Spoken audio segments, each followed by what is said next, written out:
जगन की जमीन बंजर पड़ी हुई थी। 2 सालों से वहां कोई भी फसल नहीं उग रही थी और जगन का परिवार भूखे रहते रहते मरने की कगार पर आ गया था। अब क्या होगा मानसी? बाप दादा की जमीन है। बरसों से यहाँ पर अनाज बोकर पेट पाल रहे हैं। इस जमीन को अब हम बेच भी तो नहीं सकते हैं। अजय, खरीदेगा भी कौन? ऐसी बंजर जमीन खरीद कर कोई इसमें करेगा भी क्या? अब हमारे पास कोई उपाय नहीं है। अब हम सबको भूखे ही मरना होगा। जगन और मानसी ये कहकर रोने लगते हैं। जिस जमीन ने जगन के बाप दादा को पाला, आज वही जमीन जगन की मृत्यु का कारण बनने वाली थी। उसके परिवार में सारे ही भूख से मरने वाले थे। जगन और मानसी की 3 छोटी बेटियां बहुत ही समझदार और अक्लमंद है। जगन की बड़ी बेटी शीतल, वह अपनी दोनों बहनों से कहती है, बापू और माँ बहुत ही ज्यादा परेशान है। हमारी बंजर जमीन पर कोई भी फसल नहीं हो रही है। अब हमें कोई भी खाना नहीं मिलेगा। अब क्या होगा दीदी? हमने 2 दिन से कुछ भी अच्छे से नहीं खाया है और अभी तो भूख से मेरी जान ही चली जाएगी। मुन्नी, तो हिम्मत मत हार। हमें लगता है एक बड़ी मुसीबत आने वाली है। हमें उसके लिए तैयार रहना पड़ेगा। दीदी, मैंने 1 साल से कोई भी आइसक्रीम नहीं खाई है। मुझे आइसक्रीम बहुत ही ज्यादा पसंद है। अरे मुन्नी, यहाँ खाने को नहीं है कुछ और तुझे आइसक्रीम की पड़ी है। शीतल समझ जाती है कि उनके परिवार के साथ कुछ बहुत ही ज्यादा बुरा होने वाला है। जगन ने इन 2 सालों में बहुत सारे लोगों से बहुत सारा उधार लिया था, जो वो अभी तक नहीं चुका पाया था। अब वो सारे लोग जगन को धमकाने लगते हैं और अपना पैसा मांगने लगते हैं। 2 दिन पहले एक सेठ ने जगन से कहा था, ए जगन, मेरा पैसा कब लौट आएगा रे? तू लौटा दूंगा मालिक, बस मुझे आप थोड़ा सा समय दीजिए। मैं आपका पैसा जरूर लौटा दूंगा। मैं तो 2 सालों से तुझे समय दे रहा हूँ। और कितना समय चाहिए तुझे? मेरा पैसा मुझे कल तक मिल जाना चाहिए, वरना मैं तेरे साथ अच्छा नहीं करूंगा। मालिक, मुझे बस आप थोड़ा समय दीजिए। मैं क्या करूं? 2 सालों से मैं मेहनत कर रहा हूँ और मेरे खेत में कुछ भी फसल नहीं हो रहा है। तो मैं क्या करूं? अगर 2 दिनों में मेरा पैसा नहीं मिला ना, तो मैं तेरी तीनों बेटियों को अपने साथ उठाकर लेकर चला जाऊंगा और उनको बेचकर अपने पैसे वसूल लूंगा। ये सुनकर जगन डर जाता है। ऐसे ही 2 दिन बीत जाते हैं। तीसरी रात को शीतल, मुन्नी और सानही सो गए, लेकिन जगन और मानसी को नींद नहीं आ रही थी।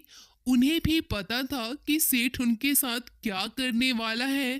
देर रात को सेठ जगन के घर के सामने आता है और उसके आदमी जगन और उसकी पत्नी मानसी को पीट पीट कर वहीं अधमरा करके चले जाते हैं। फिर तीनों बहनें जब अपने घर से बाहर आकर अपने माता पिता को इस हालत में देखती हैं, तो तीनों बहुत ही ज्यादा रोती हैं। माँ, माँ, पिताजी, आप कुछ क्यों नहीं बोल रहे? कुछ बोलिए ना। आप लोग ठीक तो है ना? माँ, पिताजी, प्लीज कुछ बोलिए ना। बहुत ही जल्दी उन्हें ये एहसास हो जाता है कि उनके माता पिता उन तीनों बहनों को छोड़कर इस दुनिया से जा चुके थे। वो तीनों बहनें बहुत ही ज्यादा रोती है और अपने माँ और पिता को उठाकर अपने बंजर जमीन में दफना देती हैं। दीदी, दीदी, मुझे बहुत तेज भूख लगी है। भूख अब मुझसे और बर्दाश्त नहीं हो रही है। दीदी, दीदी, कुछ खाने को दे दो ना। बहुत तेज भूख लगी है। मुन्नी तीनों बहनों में सबसे छोटी थी। शीतल उसे समझाने की कोशिश करती है। मुन्नी, परेशान मत हो, मैं अभी जाती हूँ और कहीं से खाना मांग कर लाती हूँ। तुम दोनों एक दूसरे का ख्याल रखना। फिर मुन्नी अपने गांव में लोगों से खाना मांगने के लिए जाती है। शांता काकी, मेरी दोनों बहनों ने 3 दिनों से कुछ भी नहीं खाया है। कुछ उन्हें खाने के लिए दे दीजिए ना। अरे शीतल, पागल हो गई है क्या? सेठ ने हमें मना किया है तुम लोगों को कुछ भी देने से। बाप रे बाप, हमें नहीं मरना, चल जा यहाँ से। फिर शीतल एक दुकान के पास जाती है। काका, कुछ खाने को दे दो, मेरी दोनों बहनें बहुत दिनों से भूखी है, मैं आपको पैसे जल्द ही लौटा दूंगी। चल भाग यहाँ से। तेरे बाप ने पुराना कर्जा यहाँ पे लगा रखा है, पहले उसे चुका फिर बाद में लेके जाना। चल जा यहाँ से। ये कहकर सब उसे भगा देते हैं। तीनों बहनें बिना खाए ही रात को सो जाती हैं।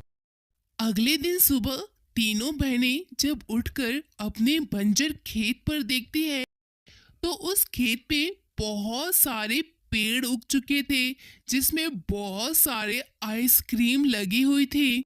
ये देखकर तीनों बहनें बहुत ही ज्यादा हैरान हो जाती है। अरे वाह दीदी, हमारे खेत में कितने सारे आइसक्रीम के पेड़ हैं। अब तो बहुत मज़ा आएगा। हम अब आइसक्रीम खाएंगे और बहुत सारा आइसक्रीम खाएंगे। लेकिन दीदी, ये इतने सारे आइसक्रीम के पेड़ हमारी बंजर ज़मीन पर कैसे आए?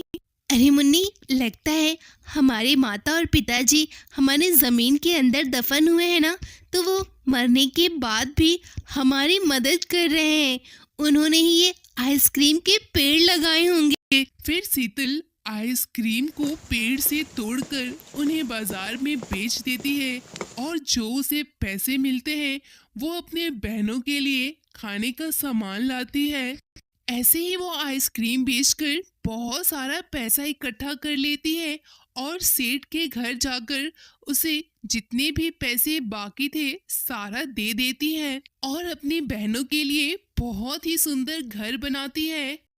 लेकिन ये बात उस सेठ को हजम नहीं होती है और वो एक रात शीतल के खेत के और जाता है, जहां वो देखता है कि बंजर जमीन में आइसक्रीम के पेड़ लगे हुए हैं।